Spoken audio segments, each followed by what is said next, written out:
ٹھیک ہے جی بریگیڈیئر صاحب. جی میں نے کہا میں اپنے خیال کا اظہار پہلے کر دیتا ہوں اور سوال کا جواب تھوڑا بعد میں دے دیتا ہوں. دیکھیے آنریبل پارلیمنٹرین رانا صاحب نے جو فرمایا وہ بالکل درست. دنیا ہے ایک، بلکہ ہمارا خطہ خصوصاً یعنی بالعموم دنیا اور بالخصوص ہمارا خطہ اور اس میں بھی ہمارا ملک جن معاشی حالات میں سے گزر رہا ہے اور جن کے لیے اسٹرگل کر رہی ہے گورنمنٹ، اس وقت پرائم منسٹر ہو گئے، فارن منسٹر ہو گئے ہمارے، اور خود سید آصف الدین ماسر صاحب بلال وار ہے نا، تو وار کے اندر یہ اپنے جن لوگوں کے دماغ میں یہ خناس ہے نا کہ ماسر ہی کیوں آگے آ گیا، کیونکہ جان کے وردی میں وہ ہے، وردی میں شہباز شریف یا اسحاق ڈار نہیں ہے تو اسی نے آگے ہونا ہے نا پھر ماسر میں.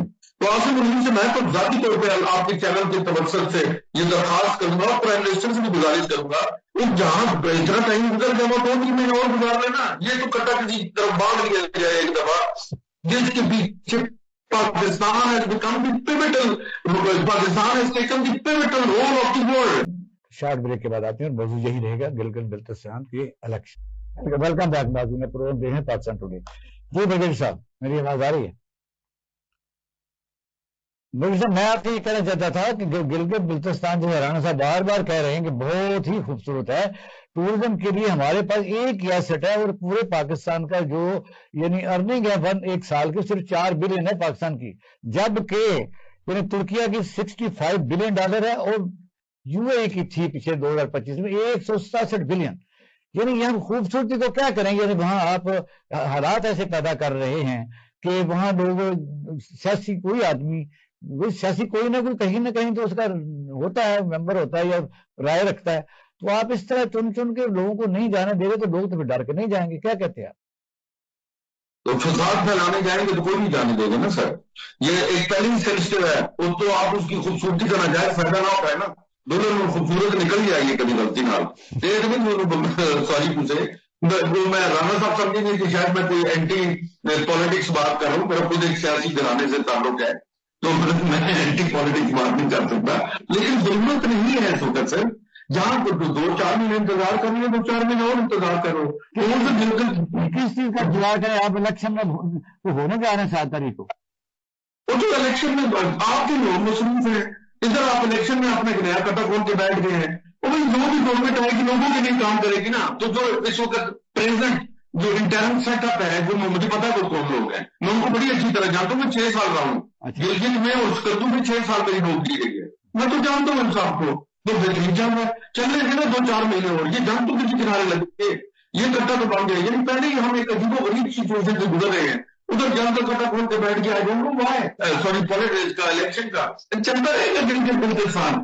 دیکھیے ابھی کتنا بڑا ایشو بن چکا ہے یہ. سوری میں آخری بات کروں گا کہ جنید اکبر کو گرفتار کر لیا، بڑا ایشو ہے.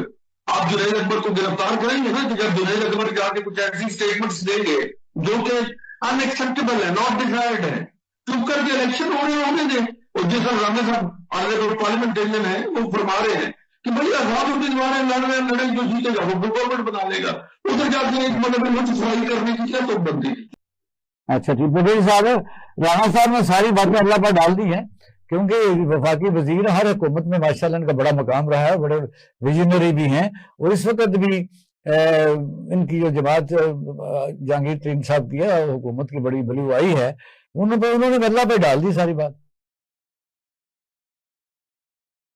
پاکستان کو کون بچا رہا ہے؟ نواز شریف، بھٹو، زرداری کون بچا رہے ہیں؟ عمران خان وہ تو اندر بیٹھا ہے. تو پاکستان چل ہی جا رہا ہے نا، یا اللہ چلا رہے ہیں یا آرمی چلا رہی ہے چل رہا ہے، یا امریکہ کا پیچھے راکٹ ہے. چل رہا ہے، چل آپ چل رہا ہے، بہترین چل رہا ہے سر. وہ آپ آئے نا کبھی، آپ لاہور میں نا، میں بھی لاہور میں شام کو نکلتے ہیں میں دکھاتا ہوں کہاں رکا ہوا ہے. اچھا آپ مجھے آپ انڈیکیٹ کرنا کہ یہاں رکا ہوا ہے. نہیں میں ایک منٹ میں میری گزارش سنیے. پاورٹی لائن سے نیچے رہنے کی ڈیفینیشن پہ پاکستان کا ایک شہری بھی پورا نہیں کرتا. اس کا مطلب ہے پاورٹی لائن سے نیچے رہنے کا مطلب ہے کہ آپ کا بندے کو 2 وقت کی روٹی نہیں مل رہی، چاہے پکوڑے کے نال کھا رہا ہے چاہے وہ مرغے مسلم کھا رہا ہے. یہ باقی ہم نے دنیا کے ساتھ چلنا ہے. ہم نے 70 کا جو ملک دیکھا ہے، ہم نے 80 کا دیکھا ہے، 85 کا دیکھا ہے. آپ یہ روٹی تک پہنچ گئے ہیں. آپ یہ بتائیے جب یہ لوگ کہتے ہیں ہوٹل بھرے ہوئے ہیں، ایک ہوٹل میں مجھے کوئی غریب آدمی بیٹھا ہوا دکھا دو، وہ تو 3-3 4 ویری گڈ. یہ جو ہوٹل میں امیر لوگ بیٹھے ہیں نا، ان کو امیر غریب آدمی نے بنایا ہے. یہ خود امیر نہیں بن گئے, ان کو باہر سے پیسہ نہیں آ رہا. ان کی دکان پہ غریب آدمی جاتے جوتے خریدتا ہے, کپڑا خریدتا ہے, کھانا پینا خریدتا ہے, سارا کچھ وہ لوٹ لوٹا کے شام کو ہوٹل میں جا کے بیٹھ کے کھانا کھاتے ہیں. تو وہ غریب کیوں ادھر جاتا ہے؟ جب غریب کو پتا ہے کہ میرے پیسے لوٹ کے پھر جا کے ادھر ایم ایم عالم روڈ پہ کھانے کھائے گا ضیافت میں. لیکن بغیر صاحب آج تو آپ ہمارا مقصد یہ پاکستان کو اتنا بنا رہے ہیں کہ پتہ نہیں ہر جگہ خوشحالی ہے. کچھ نہیں ہوا. 400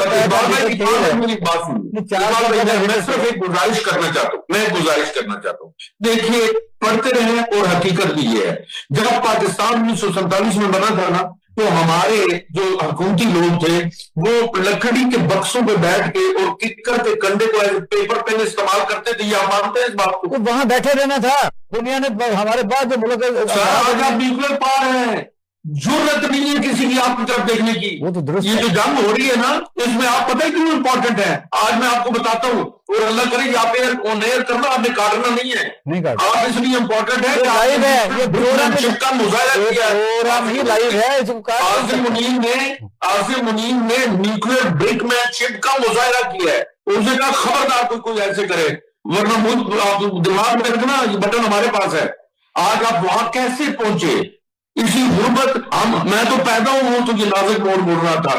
نازک موڑ مڑتے مڑتے مڑتے آج اسلام آباد دنیا کا خوبصورت ترین کیپٹل ہے. یہ نازک موڑ مڑتے مڑتے مڑتے ہم ایٹامک پاور ہے.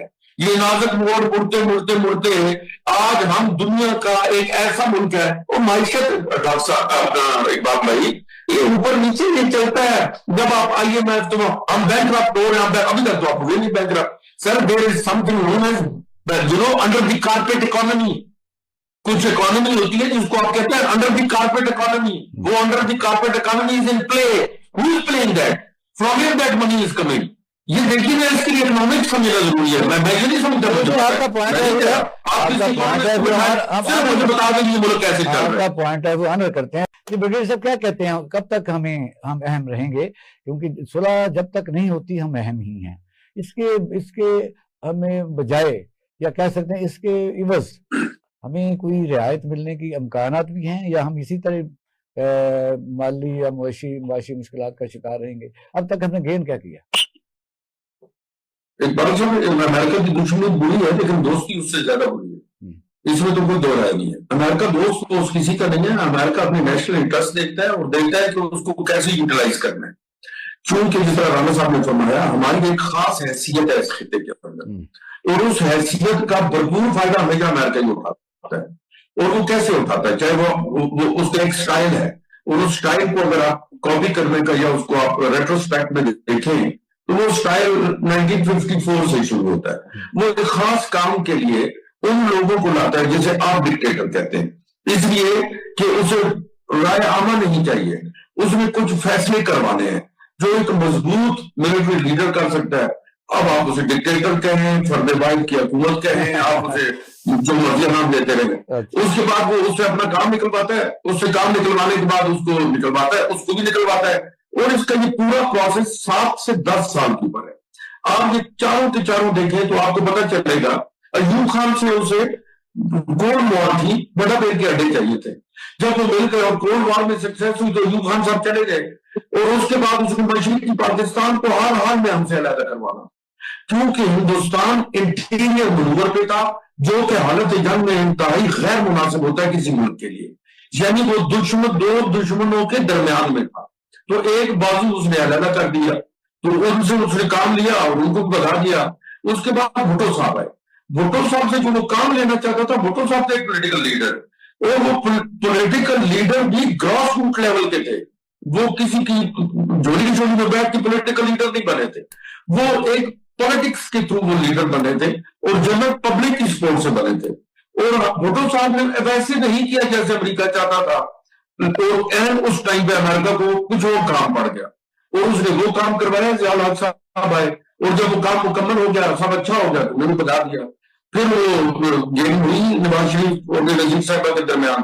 اس کے نام پہ اس نے اپنا نیکسٹ پلان کاؤٹ کیا کہ میں نے آ کے اس ہارٹ لینڈ, اسے میں کہتا ہوں ہارٹ لینڈ, چونکہ جس نے ورلڈ آئی لینڈ رول کرنا ہے, یہ 1904 میں رائل جیوگرافک سینٹر نے یہ کہا تھا کہ جس نے ورلڈ آئی لینڈ